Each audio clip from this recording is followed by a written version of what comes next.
बिस्मिल्लाहिर्रहमानिर्रहीम। अस्सलाम वालेकुम दोस्तों, कैसे हैं आप? आई डू होप आप सब अच्छे होंगे जी। आज का जो टॉपिक है जी, ये यूके इमिग्रेशन लॉज के हवाले से, स्पाउस वीज़ा के हवाले से है। लेकिन उसमें बहुत से ऐसी कैटेगरीज हैं, बहुत से ऐसे उसमें पॉइंट्स हैं जिसको बहुत से लोग जो हैं वो उसमें शायद क्लियर नहीं होते। उसकी वजह यह है कि लोगों के माइंड में यह है कि जब आप किसी ब्रिटिश पासपोर्ट होल्डर के साथ शादी करते हैं तो सिर्फ आप उसी कंडीशन में ही यूके में एज अ स्पाउस जो है शादी का वीज़ा जिसको कहते हैं उसके ऊपर आ सकते हैं। लेकिन क्या इसके अलावा भी उसमें मुख्तलिफ ऑप्शंस मौजूद होते हैं? आज मैं उसी के ऊपर जो है आपको जनरल इंफॉर्मेशन जो है वो देना चाह रहा हूँ। It's not a legal advice. Legal advice के लिए मैं ऑलवेज यही कहता हूँ कि द बेस्ट थिंग इज अपनी अपॉइंटमेंट बुक किया करें, चाहे आप यूके के अंदर से हैं या यूके के बाहर, स्पेशली पाकिस्तान, इंडिया या दुनिया के किसी भी कोने से हैं। हम लोग कंसल्टेशन की फीस चार्ज करते हैं, लेकिन जब आपका केस ले लेते हैं तो वो कंसल्टेशन की फीस जो होती है वो मेन फीस में माइनस कर दी जाती है। बहुत से लोग जो है यूट्यूब की वीडियो के ऊपर ही लिख देते हैं आपकी फीस कितनी है, आपका फलां क्या है। यूट्यूब का जो चैनल होता है या सोशल मीडिया का चैनल होता है उसमें मैं हूं या कोई भी वकील हो, हम लोग चैनलों के ऊपर जो है चैनल्स पे खुद नहीं बैठे होते हैं। उसमें सिर्फ होता क्या है कि जो बड़े ख़ास किस्म के सवालात होते हैं वो हमारी जो सोशल मीडिया टीम हैंडलर्स होते हैं या जो हमारी अपॉइंटमेंट टीम रिसेप्शन एरिया वाले लोग होते हैं वो उसके ख़ास क्वेश्चन जो होते हैं, क्वेरीज जो होती हैं वो मेरे तक पहुंचा देते हैं। लेकिन वहाँ पे पूछना कि जी आपकी फ़लाँ केस की फ़ीस क्या है, फ़लाँ का क्या है, वो बड़ा इमेच्योर सा लगता है। इसके लिए बेस्ट ऑप्शन होता है या आप लोग ईमेल कर लिया करें या अपनी अपॉइंटमेंट बुक करके डिस्कस किया करें। चलिए, एनीवेज, सो यूके स्पाउस वीजा जो है उसमें आ जाता है कि जब आप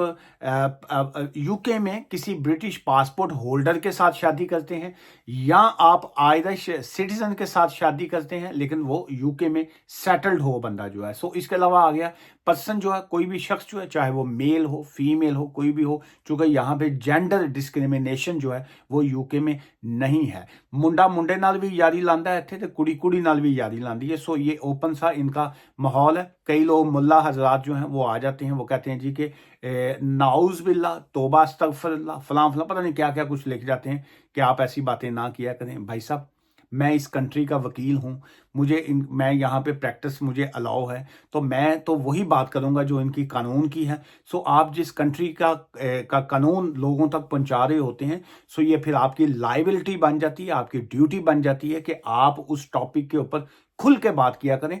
वैसे ही होता है जैसे आप अगर आपको कोई चाहे अच्छी बीमारी है या कोई बुरी बीमारी है, कोई शर्म वाली बीमारी है, तो जिसको आपको बताते हुए शर्म आती हो, लेकिन आप डॉक्टर के पास जाते हैं। कई बंदियां नू ऐसी जगह दे उत्ते कोई तकलीफ हुंदी है ਜਿਹੜਾ ਉਹ ਦੱਸ नहीं सकते, लेकिन डॉक्टर को जाके बताते हैं। कईयां दे कीड़ा ਜਿਹੜਾ है वो दिमाग तो अलावा किसी ऐसी जगह पे होता है जिसको वो खुद बता नहीं सकते किसी को, फैमिली मेंबर को या दोस्त को, लेकिन वो डॉक्टर को बताते हैं कि जी साडा कीड़ा किथे। सो वो डॉक्टर का काम है कि जी अब वो जो है वो कीड़ा निकाले। सो इसलिए जो है ये नॉलेज वाला चैनल है। यहाँ पे मैं सिर्फ नॉलेज जो है लॉ के मुताबिक जो होता है, जो चीज़ें चल रही होती हैं, मैं वो शेयर कर लेता हूँ। सो इसको पर्सनली तौर पे, ज़ाती तौर पे जो है वो उसको पर्सनल ना लिया करें। बहुत से लोग जो हैं वो एम ही पर्सनल हो जाते हैं। सो एनीवेज, अच्छा, उसके बाद एक आ गया इसमें person with the pre settled status, person with the Turkish business person जो है, ये Turkish worker visa person with the, और रिफ्यूजी स्टेटस जो है, ये रिफ्यूजी स्टेटस के हवाले से बहुत से लोग कंफ्यूज हैं, या जिनको ह्यूमैनिटेरियन प्रोटेक्शन मिली होती है जिसको एचपी कहा जाता है। क्या अगर आपके पास रिफ्यूजी स्टेटस है तो क्या आप अपने स्पाउस को शादी करके यूके में ला सकते हैं, या उनका मंगेतर का वीजा, फियांसे का वीजा अप्लाई कर सकते हैं, या आप उनका अनमैरिड पार्टनर वीजा अप्लाई कर सकते हैं। इस all depends on your circumstances, इस ऑल डिपेंड्स कि आपकी सिचुएशन क्या है। बहुत से लोगों को एचपी मिला होता है जिसको ह्यूमैनिटेरियन प्रोटेक्शन कहा जाता है। तो क्या आपकी अगर ऐसी सिचुएशन है तो आप स्टिल जो है अपना स्पाउस जिसको कहेंगे उनका वीजा जो है अपनी एप्लीकेशन को फाइल कर सकते हैं। सो उसका मकसद ये होता है कि वो आपको ज्वाइन करना चाहते हैं, वो आपके साथ स्टे करना चाहते हैं, चाहे वो हस्बैंड है या आपकी वाइफ है। सो अब इसके हम आते हैं मुख्तलिफ और ऑप्शंस की तरफ। नंबर एक तो ये, क्या ये इस तरह का स्पाउस वीजा जो होता है, फियांसे वीजा जो होता है, क्या वो लीड करता है सेटलमेंट को? The answer is yes. जब आप कानूनी तौर पे 5 साल 5 ईयर्स जो है लीगल पीरियड अपना गुजार लेते हैं यूके में, सो देन यस आप अपना ILR के लिए, इंडेफिनिट लीव टू रिमेन के लिए, सेटलमेंट के लिए जो है आप बिल्कुल अप्लाई कर सकते हैं। और इसका जो आउटसाइड दी कंट्री जो लोग इस तरह के वीजे पे आते हैं उनका जो टाइम फ्रेम होता है वो 5 ईयर्स का होता है। पहला वीजा उनको वहां से ग्रांट होता है जहां से भी उन्होंने अप्लाई किया होता है, और सेकंड जो है वो यूके में आके अगर वो मियाँ बीवी की आपस में बनी रहती है और कोई आप फड्डे नहीं बांधते तो फिर वो जो है आफ्टर 5 ईयर्स जो है वो वीज़ा ले सकते हैं, आगे अपना ILR के लिए अप्लाई कर सकते हैं, सेटलमेंट के लिए।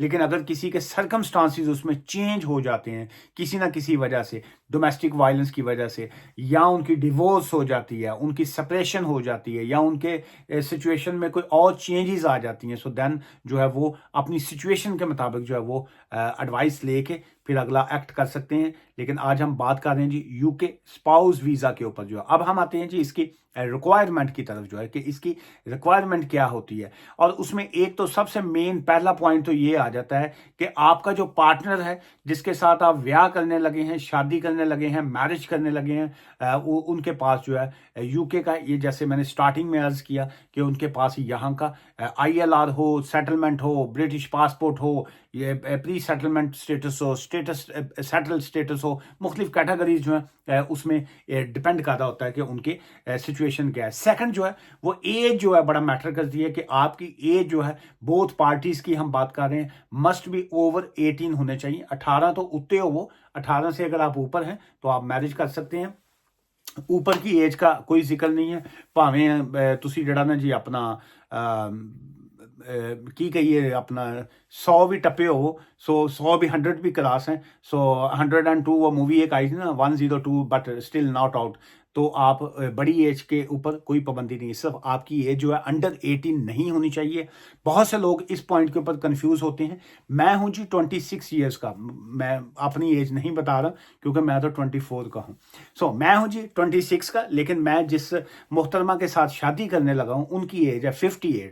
तो क्या इमिग्रेशन वाले जो हैं वो इस पॉइंट को पकड़ सकते हैं कि जी के वो तेरी डबल एज की है तो फिर भी शादी कर। देखो इसमें कोई किसी तरह की कोई रिस्ट्रिक्शन नहीं है, मोहब्बत के ऊपर या मैरिज के ऊपर जो है ये एज नहीं देखी जाती। मोहब्बत जो होती है वो आपको कभी भी किसी भी एज में हो सकती है, चाहे आप 18 से ऊपर होना मस्ट है, अदरवाइज जो है यूके लॉ के मुताबिक, इमिग्रेशन लॉज के मुताबिक ये इमिग्रेशन ऑफेंस में आ जाता है कि अगर आप अंडर 18 होते हुए मैरिज करते हैं। हाँ 18 से आप ऊपर हैं, आपकी एज 19 साल है, 19 है, और आपको किसी 98 ईयर्स की खातून के साथ इश्क हो गया है, लेकिन वो इश्क जो है वो पासपोर्ट वाला ना हो, वो आपको ये ना हो कि जी 98 की वो है तो ज़्यादा से ज़्यादा और कितना जी लेगी, ज़्यादा से ज़्यादा साल जी लेगी, 2 साल जी लेगी, ਇਹੋ ਜਿਹੀਆਂ ਮਰਦੀਆਂ नहीं ਹੁੰਦੀਆਂ, ਤੁਹਾਨੂੰ मार के मरदियाँ। सो कभी भी ऐसा मत किया करें कि जी के वड्डी उम्र दी है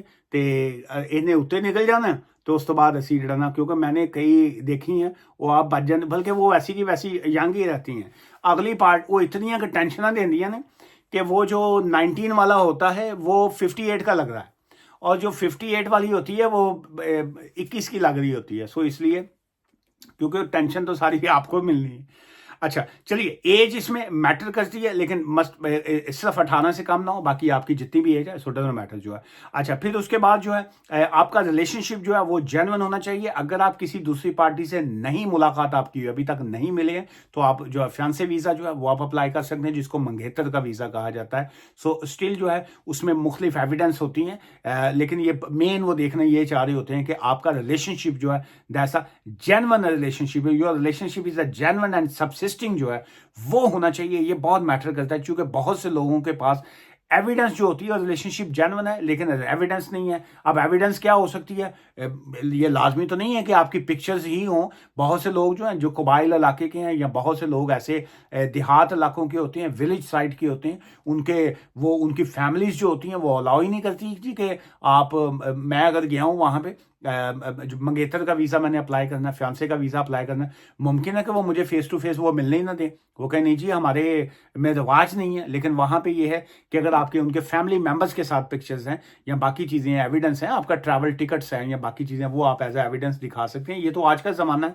कि जी वो लड़की लड़का जो है वो पहले मुलाकात करवा दें, आपस में मिल लें, फैसला कर लें सारा। पुराने वक्तों में कहाँ पे लोग एक दूसरे का चेहरा देखते थे, बल्कि वो रिश्ते हो जाते थे कई कई साल तक। तो जो है मंगनियाँ रहती थी, फिर उसके बाद जब शादी करनी है तो वो पता ही नहीं होता था कि जी कि अपना बेगम मेरी कौन सी है या उसकी शक्ल कैसी है। वो तो जिन्होंने घुंड चुकना है उन्हें दुल्हा ने, तो तब पता चलना है कि लो जी अगों की निकले है या शेर या सवा शेर, तो यहाँ आ रही हैं पार हैं।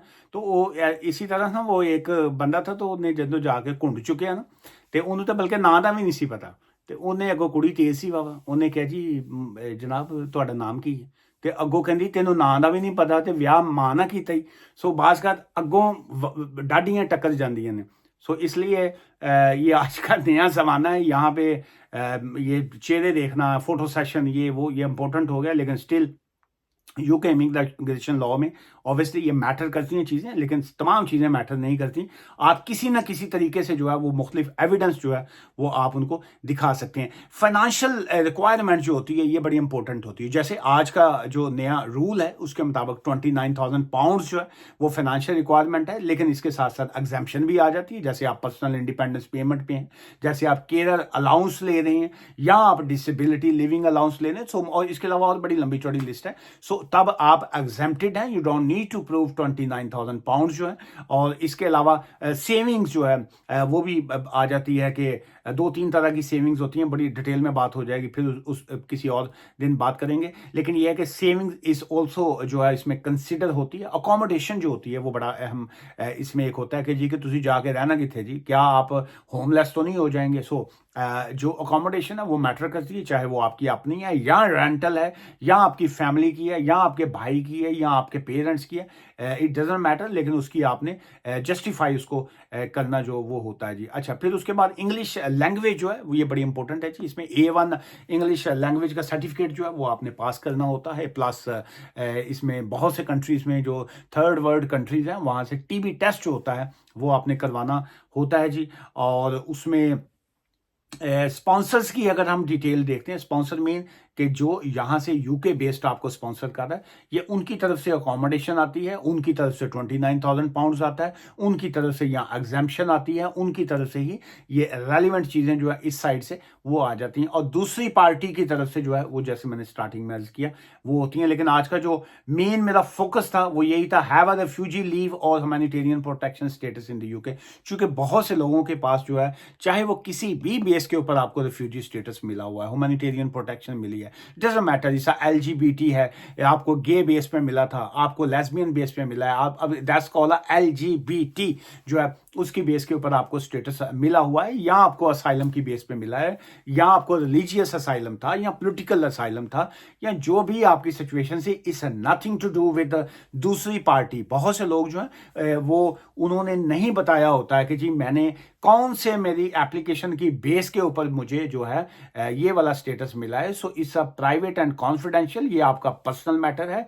होम ऑफिस जो होता है या एम्बेसीज जो होती हैं वो दूसरी पार्टी के सामने डिस्क्लोज इसको नहीं करती। जैसे मुझे अगर मैंने असाइलम किया, मैंने पॉलिटिकल बेस पे किया, या मैंने रिलीजियस बेस पे किया, या मैंने LGBT की बेस पे केस लिया, अब मैंने अगर वहाँ पे दूसरे किसी कंट्री में मैं शादी करता हूँ, तो मुझे मैं नहीं चाहता कि मेरी वाइफ को जो है या मेरे हस्बैंड को जो है वो पता चले कि जी कि मैंने किस बेस के ऊपर, डोमेस्टिक वायलेंस बेस के ऊपर मैंने मुझे ILR मिला था, तो मैं नहीं चाहती कि उसको पता चले, या मुझे LGBT बेस पे मेरा केस हुआ। सो ये इज नथिंग टू, ये नहीं है कि आप हाइड कर रहे हैं कोई चीज़, it's only no by your lawyer जो है, सब आपका वकील जानता होगा जो आपकी एप्लीकेशन कर रहा है, या होम ऑफिस के अपने रिकॉर्ड में होता, दूसरी पार्टी को इसका बिल्कुल नहीं पता होता। सो इस वजह से आप फिक्र ना किया करें। क्योंकि मेरी लास्ट टाइम किसी से मेरी बात हो रही थी, तो वो कह रहे थे कि शायद उनका LGBT के ऊपर केस था, वो कह रहे थे कि जी मैंने वहाँ पे मेरे कुछ सर्कमस्टांसिस थे दिस एंड दैट, तो उसके बाद मैंने अनफॉर्चुनेटली, अब मैं तफसील में नहीं जाना चाह रहा, बाद उनका उन्होंने अब शादी की थी, तो वो उनको था कि मेरी वाइफ को ना पता चल जाए कि ਮੁੰਡਾ ਮੁੰਡੇ ਨਾਲ ਵੀ ਲਾਂਦਾ यारियां ਤੇ पता नहीं ਉਹਨਾਂ ਦੇ ਕੀ ਹਾਲਾਤ ਨੇ ਤੇ ਮੁੰਡੇ ਦਾ ਕੀ बनेगा। सो ये प्राइवेसी होती है। सो इसलिए वो जो था दूसरी पार्टी को इन चीज़ों का नहीं पता चलता। हाँ, अगर ਤੁਹਾਡੇ 'ਚ ਹੋਰ ਕੋਈ ਮਸਲਾ है तो ਉਹਨਾਂ ਨੂੰ ਪਤਾ ਲੱਗ ਜਾਵੇ ਤੇ ਇੱਕ अलग ਗੱਲ है। अच्छा, फिर उसके बाद आ जाता है जी आप इसमें एक रिस्ट्रिक्शन आती हैं 2-3 चीज़ों की कि जिनके साथ आप शादी जो है वो नहीं कर सकते होते। वो खैर वो और टॉपिक है, वो लंबा हो जाएगा। सो ये थी जी आज की एक बेसिक सी इन्फॉर्मेशन फॉर स्पाउस वीज़ा। मेन मेरा आज का फोकस यही था कि बहुत से लोग शाय होते हैं, बहुत से लोगों को अवेयरनेस नहीं होती, बहुत से लोगों को नॉलेज नहीं होता और वो अपने स्टेटस की वजह से जो है वो डरे होते हैं कि जी कि हमने अगर शादी की तो पता नहीं क्या बनेगा, होम ऑफिस क्या सोचेगा, एम्बेसीज क्या सोचेंगी या दूसरी पार्टी क्या सोचेगी। सो ये आपका इंटायरली अपना योर ओन डिसीजन होता है। सो इसमें इसमें कोई शर्म या झिझक वाली बात नहीं होती कि मैं पहले क्या था और मैं अब जो है मैं क्या होने जा रहा हूँ। सो आई डू होप कि मैंने दबे लफ्ज़ों में जो है जो कुछ कहना चाह रहा था वो शायद आपको समझ आ गई हो। होंठों पे ऐसी बात है छुपा के चली आई, सो खुल जाए वही बात तो दुहाई है दुहाई। तो मुझे उम्मीद है आपको समझ आ गई होगी। दुआ में याद रखिएगा। Take care, bye for now.